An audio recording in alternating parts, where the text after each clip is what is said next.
사사기 15장 18절에서 20절 말씀 교독합니다. 오늘 삼손은 사사 생활 중 처음으로 기도하는 것을 보여주고 있습니다. 20절 말씀 보면요, 사사로 20년 동안 지냈다라고 말씀을 하면서 그 앞에 바로 삼손의 기도를 기록하고 있는 것은 삼손의 보통 사사가 끝날 때쯤 이 연수가 나오거든요. 근데 아직 삼손의 이야기가 끝나지 않았는데 중간에 딱 어떤 그 지명을 하는 것처럼 뭔가를 설명하는 것처럼 삼손이 20년 동안 했다. 그런데 20년 동안에 처음 기도한 것이 이거다라고 그렇게 꼭 말하는 것 같이 기록을 하고 있어요. 맞습니다. 처음 기도한 것입니다. 처음 하나님께 스스로 하나님을 이름을 여호와의 이름을 부르면서 부르짖어 기도한 것이 바로 이 오늘의 말씀입니다. 그래서 18절 말씀에 여호와께 부르짖어 이르되라고 했어요. 이 부르짖어 이르렀다, 기도했다라는 말은요, 고함치며 소리 높여 기도한 걸 말합니다. 절박한 기도죠. 기도 제목은 목말라 죽게 되었으니 물을 주셔서 살게 해달라는 것입니다. 물 달라는 겁니다. 물을 주세요. 그래서 살려주세요. 라고 한 것입니다. 내가 이제 목말라 죽어서 떨어지겠습니다.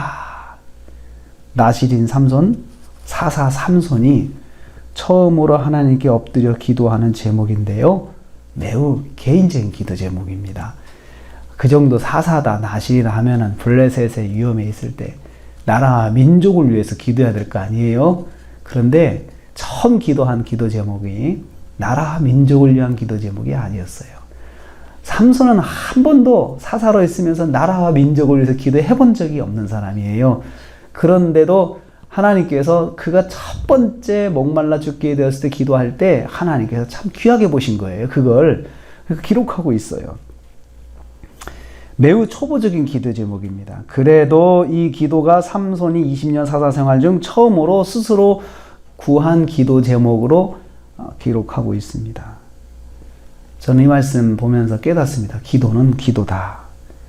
여호와의 이름을 불러 구한 기도는 항상 유효한 것이다. 그래서 그 기도에 대해서 이러쿵저러쿵 따지지 말라는 거예요. 제3자가. 왜냐하면 하나님도 아무 말씀 안 하시고 응답하셨잖아요. 그런 것처럼 우리도 기도는 기도다. 그 기도에 대해서는 판단하지 마라 라는 것입니다. 여호와께서 응답하셨습니다. 19절 말씀에 하나님이 레히의 한 우묵한 곳을 터뜨리시니 거기서 물이 솟아나오는지라, 한 웅덩이 같이 푹 들어간 곳을 거기를 터뜨려서 물을 내고 하셨어요. 그래서 그냥 왜요 이게 웅덩이일까? 물이 나와서 고이게 해요. 그리고 그 샘이 되게. 그래서 삼손이 그렇게 떠 마시기 적절하게 만들어 주신 것입니다. 삼손이 물을 마시고 힘을 얻었다라고 했습니다. 거기 보면 그것을 마시고 정신이 회복되어 소생하니, 그러니까 정신이 잃을 정도로 목이 말랐던 거죠. 그러니까 매우 갈증이 심해서 거의 사람이 이제 실신하면 거기서 죽는 거거든요. 이제 물을 공급을 못 받으면 탈수돼서 죽는 것인데, 그러니까 삼손이 거의 죽게 되었을 때 기도한 거예요. 죽게 되었을 때. 사람이 죽게 되면은 기도하게 돼 있는 거죠. 어떻든 하나님을 찾게 돼 있습니다. 그래서 하나님은 기도의 깊이와 넓이를 따지지 않으시고 삼손에게 응답하셨습니다. 야, 네가 겨우 사사나 돼가지고 목말라 죽어가지고 기도하냐? 그래도 죽어도 대한민국 만세하고 죽어야지. 그렇게 말해야 기도가 그렇게 좀 초보적이어서 되겠냐? 이런 식으로 하나님께서 말씀하지 않으시고 응답하셨습니다. 하나님께서 삼손의 기도에 응답하셨습니다. 하나님은 기도에 대해서 판단하지 않으십니다. 판단하지 않으세요. 그것이 무슨 초보적이든 그것이 유치원 기도 제목이든 뭐든 하나님은 따지지 않으신다는 거죠. 삼손이 엔하꼬레라고 지명을 바꿨어요. 그래서 응답받은 거에 대해서 삼손의 신앙 고백입니다. 그래서 그러므로 그 샘 이름을 엔하꼬레라 불렀다라고 했는데요. 삼손이 이제 거기가 살아난 장소잖아요. 자신이 물목 하나님의 응답을 받아서 살아난 장소이기 때문에 그곳 지명을 자기만이 고백할 수 있는 지명으로 바꿉니다. 엔하꼬레. 이것은 부르짖는 자의 샘이라는 것이죠. 부르짖는 자, 자신이 부르짖었죠. 내가 부르짖어서 응답받은 곳이야 라고 하는 것으로 자신이 이제 계속 기억을 하겠다는 것입니다. 자신이 부르짖어 응답받은 곳임을 기억해서 참 하나님께서 내게 역사하신 곳이야 이렇게 남기는 것이죠. 삼손은 목말라 죽게 되었을 때 기도로 응답을 받았습니다.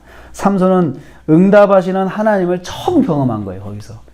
그래서 거기 이름을 바꿨다. 거기 보면은 그러므로 샘을 에나꼬레라 불렀다. 누가 불렀냐? 원어를 보면 그가 불렀다. 삼손이 그렇게 지명을 좀 하나의 체험을 한 거죠. 삼손이 체험한 거죠. 응답받은 기도는 기억해야 합니다. 하나님이 내게 응답하셨어. 내가 여기서 기도할 때 하나님 응답하셨어. 우리도 그런 경험이 있지 않습니까? 내가 이렇게 이때 여기서 기도했는데 하나님 응답하셨어. 이건 기억해야 합니다. 또요. 모든 어려움은 기도의 제목입니다. 그것이 초보적이든 뭐든 그걸 따지지 말고 모든 어려움은 일단 기도 제목으로 올려라. 삼손처럼 처음으로 기도했던 어떻든 간에 그 기도가 초보적이든 그 기도가 어찌 그렇게 사사가 돼가지고 그런 기도밖에 못하냐 라고 하든 그런 거 따지지 말고 그냥 기도하라는 거죠. 스스로 따지지 말고 그냥 기도해라.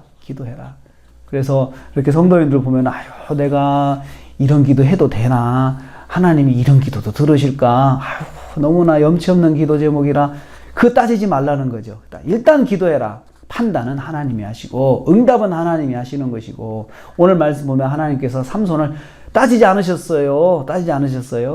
그냥 하나님께서 보시면서 아무 말씀 안 하시고 응답을 하셨습니다. 하나님은 기도의 가치를 판단하지 않으시고 일단 받으십니다. 그러니까 우리가 그걸 따지면 안 되는 거예요. 스스로 따지는 것은 마귀가 주는 생각이에요. 기도를 못하게 하는 마귀의 생각이에요. 그러므로 오늘 우리는 하루를 살면서 어떤 상황이든지 간에 어떤 일이든지 다 기도 제목이 돼야 됩니다. 하나님께서 원하시는 거예요. 그걸 통해서 하나님께서 나와 함께 하시는 것을 알게 하시려고 하시는 겁니다. 오늘 하루도 모든 상황을 기도 제목으로 삼아서 하나님 어떻게 해야 됩니까? 하나님 도와주세요. 이건 절대 잘못된 거 아닙니다.